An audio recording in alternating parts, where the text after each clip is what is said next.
कड़ी से कड़ी जोड़कर केंद्र और राज्य में कांग्रेस का हाथ मजबूत करने के बाद उम्मीद थी कि प्रदेश को इसका फायदा मिलेगा, लेकिन ऐसा कुछ नहीं हो सका। राजधानी जयपुर में सफाई, सीवरेज, पार्किंग और अतिक्रमण की समस्या आज भी वैसे ही मुंह उठाए खड़ी है जो 4 साल पहले थी। केंद्र और राज्य में कांग्रेस की सरकार और नगर निगम में कांग्रेस की मेयर बनाने का कितना फायदा शहर को मिला, बताएंगे इस खास खबर में।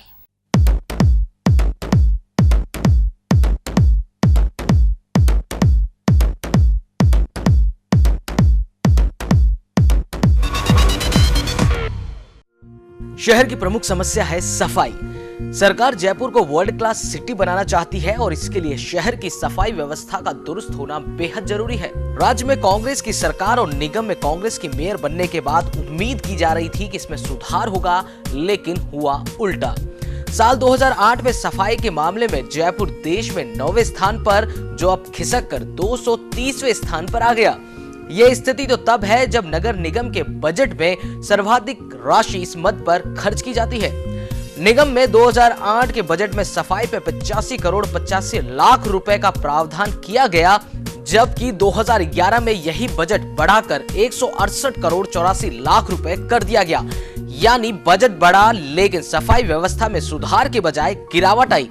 कारण स्पष्ट था कि मेयर अपने अधिकारों में बढ़ोतरी के लिए सरकार से लोहा लेती रही, लेकिन सफाई में सुधार के लिए सरकार से कोई विशेष पैकेज ना ले पाई। आज जिस प्रकार की व्यवस्था दिख रही है, समय पर कचरा नहीं उठ रहा है, पार्षद खुद बेकार है, यानी कि कोई सुनने वाला नहीं है, धनीदोरी नहीं है। कोई पार्षद सीओ के पास जाता है तो वो मेयर के लिए कहती है, मेयर कहता है सीओ के पास जाओ। आज आपके मंत्री दुखी है, मुख्यमंत्री दुखी है, यहाँ तक कि कांग्रेस के जो आम कार्यकर्ता है उनका भी काम नहीं हो पा रहा है। कुछ ही नहीं हुआ, वैसा भी तक वैसे गंदगी है। जो उससे जाते अफसर से जाके बात करते हैं तो देखिए वहाँ जाओ, ज्योति खंडे वाले कुछ नहीं सुनती है। वो देखिए जनता ऐसे वेलती रहती है, ऐसे कहती है वो तो। और रास्ते में देखो आप कितनी गंदगी हो रही है चारों में, न कोई भर्ती लेती है नौकरी की। बेरोजगारी आदमी बहुत है, बेचारे परेशान है। पार्किंग की समस्या शहर की दूसरी प्रमुख समस्या है। समय के साथ शहर की आबादी भी बढ़ी और वाहनों की संख्या भी, लेकिन नहीं बढ़ पाई तो पार्किंग स्थलों की संख्या। वसुंधरा सरकार ने पार्किंग की समस्या को खत्म करने के लिए कोई कार्य योजना नहीं बनाई और गहलोत सरकार ने बनाई तो उन पर काम शुरू नहीं हो पाया। साल 2010-11 में 16 पार्किंग प्रोजेक्ट बनाए गए। इनमें निगम के 12, जेडीए के 3 और आमेर विकास प्राधिकरण का 1 प्रोजेक्ट शामिल है।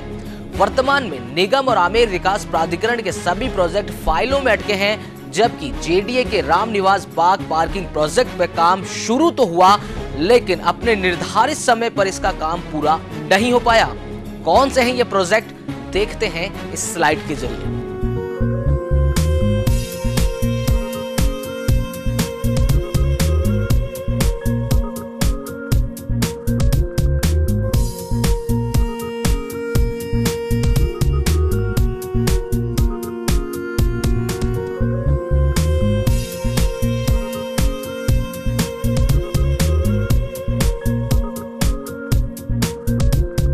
रास्ता रुक जाता है, ट्रैफिक जाम हो जाता है। समस्या सभी है, परकोटे में समस्या है, चलने की समस्या है। ज्योति खंडेलवाल जी के पास जाते हैं तो बोले कि करेंगे हम, उनको बाहर आने की फुर्सत नहीं है। एससीएफ से बाहर कौन आए। अवैध निर्माण भी शहर की वो प्रमुख समस्या है जिस पर काबू पाने में दोनों ही सरकारें लगभग विफल रहीं। परकोटे में रोक के बावजूद कमर्शियल कॉम्प्लेक्स खड़े हो गए, जिससे पार्किंग की समस्या भी विकराल हो गई। बाजार और सड़कों पर हो रहे अस्थायी अतिक्रमण शहर की सुंदरता में बदनुमा दाग की तरह है, जिसे वेंडर पॉलिसी लागू करके दूर किया जा सकता था। सुप्रीम कोर्ट ने 2006 में सभी राज्यों को ये पॉलिसी लागू करने के आदेश दिए थे। वसुंधरा सरकार ने पॉलिसी को लागू करने में कोई रुचि नहीं दिखाई, तो वहीं गहलोत कैबिनेट ने इसे पास तो किया, लेकिन इसे अमल में अब तक नहीं लाया जा सका। यानी कड़ी से कड़ी यहाँ भी फेल हो गई। आने जाने लोगों से अतिक्रमण हो रहे हैं सारे, और साफ सफाई नहीं है। और अभी का तो सारा ये हालत है, नालियाँ वगैरह इतनी गंदगी रहती है, कुछ कहो तो सफाई के लिए आते ही नहीं है और फिर बाद में उठपटांग बात भी और करते हैं। यहाँ तक कि मैं आपको बताऊँ, हमारे रिश्तेदार इस गंदगी नालियों में से हमारे साथ कहीं आते नहीं है। मेरे जिया जी बेंगलोर से कहते हैं यहाँ घनी सारी दुकान में क्या जाऊँ, घर नालियाँ भरी रहती है, धंधे की सांस नहीं लेना पड़ता, मतलब ऐसे बड़ी दिक्कत आती है। ये सफाई की व्यवस्था तो निरंतर बिगड़ती जा रही है और बार बार शिकायत करने के बाद में भी है ना, यहाँ जो अधिकारी है तो ये कहते हैं कि आदमी नहीं है हमारे पास, और दिन भर 10 बार है ना जो उनको फ़ोन करना पड़ता है। रोजाना सिविल लाइन भर जाती है, ये गली बिल्कुल भरी हुई रहती है, नरक खाना हो रखा है। आप कड़ी से कड़ी जोड़ी केंद्र से लेकर नगर निगम तक कांग्रेस के मेयर और पदाधिकारी, क्या लगता है आपको कि कुछ उम्मीद थी? उम्मीद तो बहुत थी और इसीलिए इनको वोट दिया था। तो उम्मीदों पर कितना खरा उतर पाया? कुछ भी नहीं उतर पाया, ये कुछ भी नहीं उतर पाया। सीवर भी शहर की प्रमुख समस्या है। साल 2008 में सीवर लाइनों को दुरुस्त करने के लिए दावे तो कई किए गए, लेकिन इस मद पर जितने बजट का प्रावधान किया गया था वो पूरा नहीं हो पाया। परकोटे में सीवर लाइनें 60 से 70 साल पुरानी हैं और कई जगह से क्षतिग्रस्त भी हैं। गहलोत सरकार ने सत्ता में आते ही परकोटे की सीवर लाइनें बदलने की घोषणा की। 350 करोड़ रुपए की लागत वाले इस प्रोजेक्ट की डिटेल प्रोजेक्ट रिपोर्ट भी बनाई गई, लेकिन अब तक वो कागजों में ही है। यही कारण है कि इस इलाके में आए दिन सीवर जाम की समस्या पर लोगों के प्रदर्शन होते रहते हैं। सीवरेज में वो कब हुई है? सीवरेज जब से आई है, जब से गंदगी पड़ी है, मैं तो देखा नहीं आज तक भी। लाइनें बदलने की बात की, वो पुरानी लाइन है, कुछ लाइनें नहीं बदली अभी भी, बिल्कुल भी नहीं हुआ कुछ भी। इनके इंस्पेक्टर को कहो, यहाँ तक कि इनके पार्षदों को कहो, कोई सुनवाई नहीं करते। दूर हाँ साहब काम हो जाएगा, काम हो जाएगा, काम हो जाएगा। उसके अलावा देखो लाइटों की समस्या देख लो, कुछ भी नहीं है। सीवर का देख लो, सीवर में भी ऐसा हो रहा है बिल्कुल साहब, यहाँ वो लाइनें जाम हो रही, साहब गाड़ी भेज देंगे, गाड़ी भेज देंगे। इंस्पेक्टर को फ़ोन कर रहे हैं कि यार बार बार में हमारे परेशान कर रहे हो आप, सब काम हो जाएगा। कड़ी से कड़ी जोड़े कुछ भी नहीं हुआ, सब एक से लेके ऊपर से नीचे तक वही हो रहा है। सिविल वगैरह सब जाम हो रहे हैं, अभी तक तो है नहीं, आगे भी नहीं उम्मीद। तो हाँ जी साहब, काम चले अभी तो कोई उम्मीद नहीं है। सास भाई लिए जाते हैं, वहाँ को सुनाई नहीं होती है। ड्रेनेज भी शहर की एक बड़ी समस्या है। सुनियोजित विकास का दावा करने वाले जेडीए और नगर निगम इस समस्या का अब तक समाधान नहीं कर सके।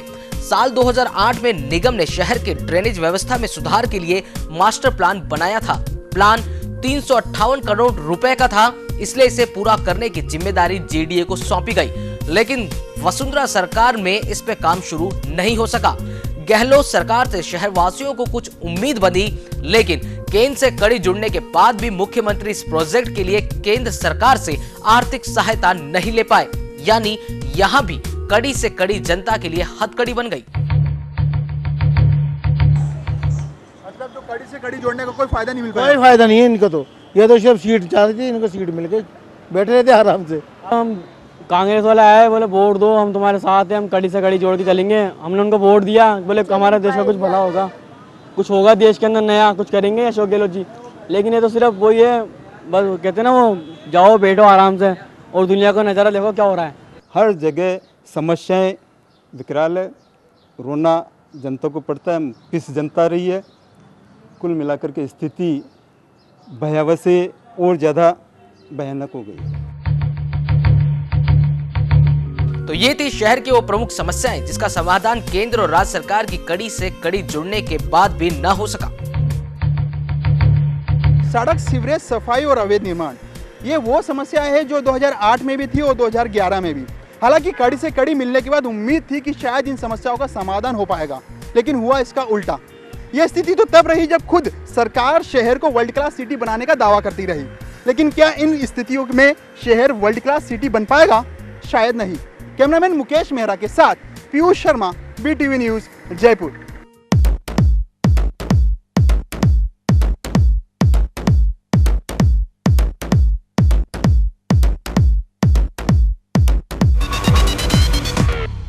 आज रात प्राइम बुलेटिन में हम आपको दिखाएंगे कि रोजगार और शिक्षा में कितनी हकीकत है। देखिएगा जरूर कड़ी से कड़ी।